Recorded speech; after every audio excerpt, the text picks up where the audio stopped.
ఆయన fire brand వ్యంగ్యస్త్రాలను వదలడంలో తనకు తానే సాటి.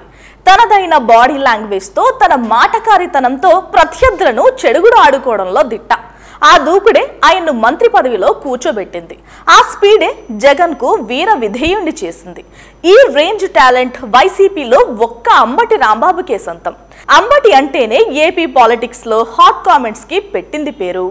ఎప్పుడో 3.5 దశాబ్దాల ముందు రాజకీయ అరంగేట్రం చేసిన ఆయన 2022లో మంత్రి కాగలిగారు. అంబటిని రాజకీయంగా ఇప్పటిదాకా నిలబెట్టినవి ఆయన నోటి ధాటి వెనుక బలమైన సామాజిక వర్గం. అంబటి రాంబాబును సత్తెనపల్లి ప్రజలు 2 సార్లు ఓడించి ఒక్కసారి గెలిపించుకున్నారు.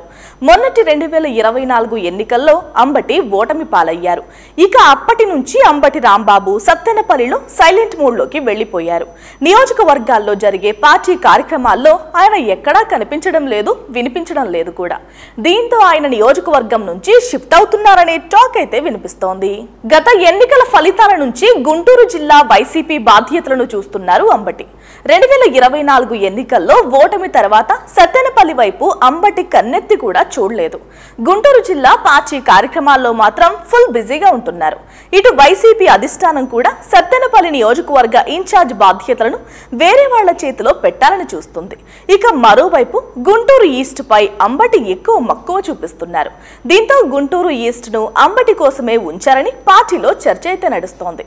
ఇప్పుడున్న పరిస్థితుల్లో అంబటి రాంబాబును రేపల్లకు పంపిస్తారా లేదంటే గుంటూరు ఈస్ట్ లోనే సీట్ ఫిక్స్ చేస్తారా అన్నది చూడాల్సిన విషయం. Please subscribe .news